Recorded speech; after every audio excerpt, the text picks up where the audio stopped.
I'd like you to consider the following. How often do you check your phone? How often do you gaze at the screen, forgetting the world around you? While alone, with friends, in class, at work, technology has a tight hold on our lives, and technology grows ever more complex with each passing year. That asphyxiating grasp is beginning to tighten further with advancements in artificial intelligence. Will this technology end up a boon to society, or will it strangle us? From what I can see, I'd say the latter.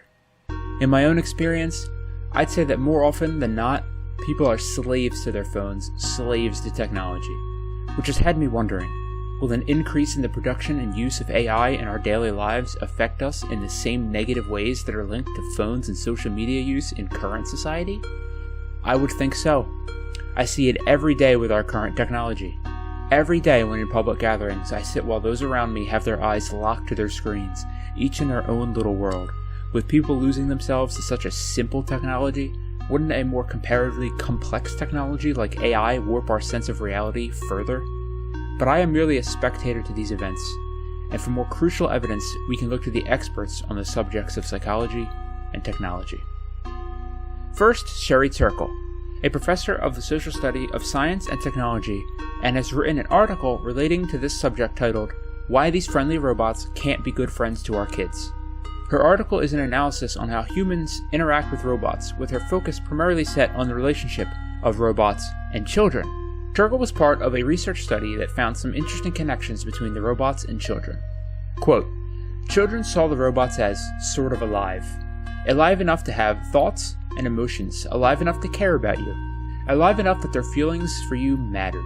The children tended to describe the robots as gendered. They asked the robots, 'Are you happy? Do you love me?'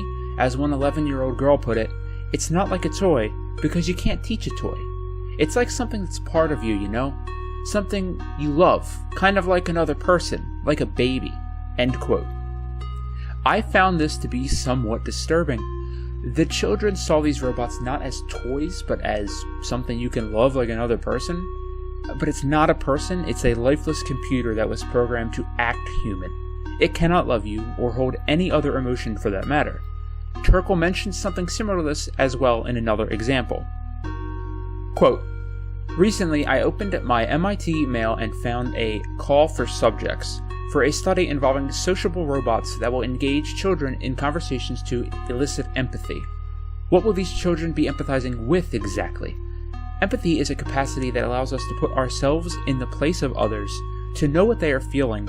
Robots, however, have no emotions to share, and they cannot put themselves in our place." End quote. With that in mind, can you truly love a robot, knowing it will never love you? I'd say in a way we already do with how much attention we allow to be consumed by our phones and social media, not that that is a good thing. Keep all that in mind as I bring in the thoughts of Glenn Gare, a PhD in psychology. In his article, The Dark Side of Cell Phones, he approaches our topic from a slightly different lens, that being the nature of human communication.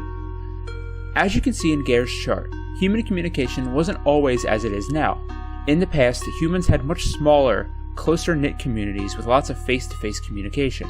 Now, our social networks are vast and often impersonal, and our methods of communication vary wildly.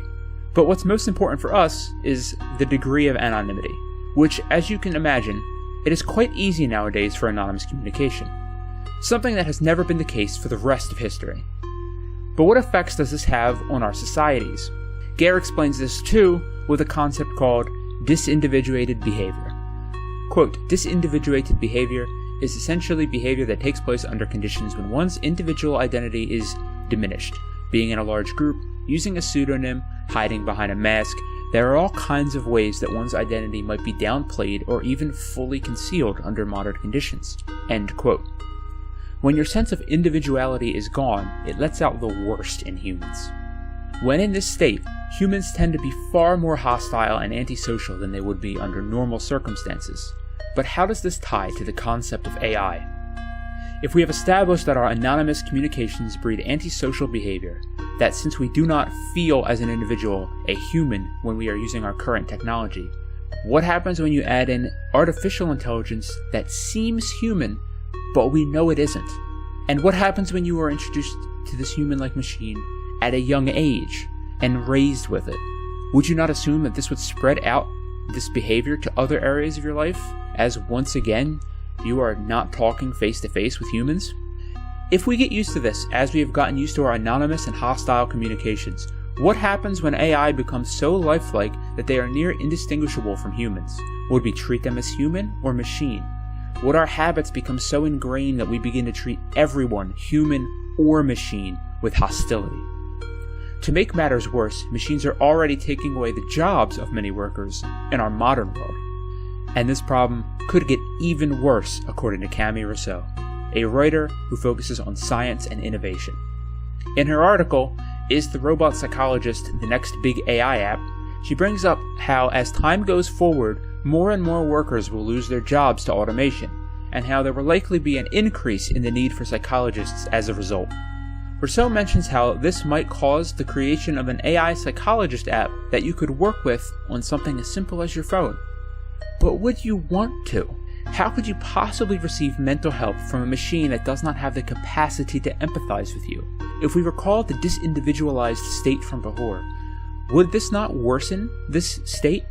As now your psychological issues are being treated by a machine and you are interacting with even less humans. These issues are brought up by Rousseau later in her article when she makes a closing statement that, quote, "It's not a matter of if, but when," end quote, with regard to these technologies. And I couldn't agree more. Using Turkel's research on social robots and children combined with Guerre's understanding of human communication and the negative side to technology, this future that Rousseau claims to be on the way seems so very real. Imagine a generation raised from childhood with this disindividualized state. It sounds like a recipe to diminish our humanity and create a dystopia. A future where technology has an unrelenting grip on your life from childhood to your dying days. I will say that it's not all doom and gloom, however, at least according to Sarah Rose Cavanaugh, a professor of psychology. In her article, No, Smartphones Are Not Destroying a Generation, she discusses the positives and the supposed faults that many studies have in regards to the negative effects of technology. To give context to the phrasing she chooses, Cavanaugh's article is a response to another article, but we do not need to review that one to analyze Cavanaugh's points. Her first major point is essentially that there are studies out there that have shown positive benefits from our use of modern technology, not only ones that show negative effects. And to this I say, okay, I don't think that really defeats the negative studies. Just because something has positive effects does not mean you can simply ignore the negative effects. Both sides must be fully explored and compared to see if the cost is worth the benefit. Her second major point is that all the studies are correlational, not causational.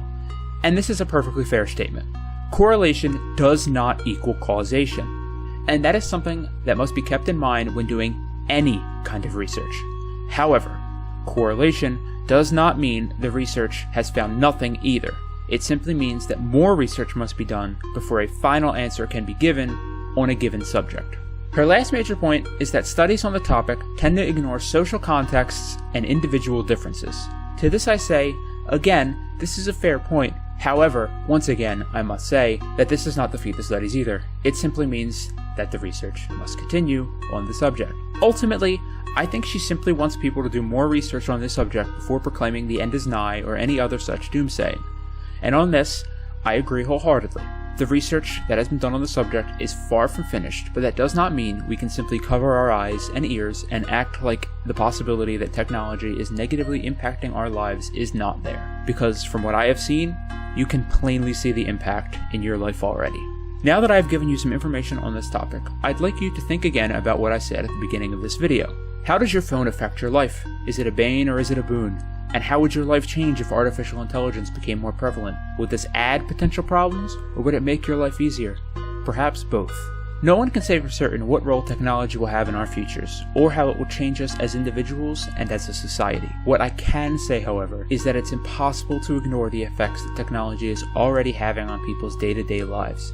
People already interact face-to-face less than ever before. Do you want a future where your kids grow up with machines, having very little human interaction?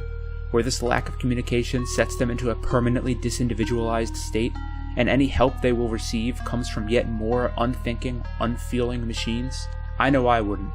so we must avoid such a dark future the best we can by understanding it.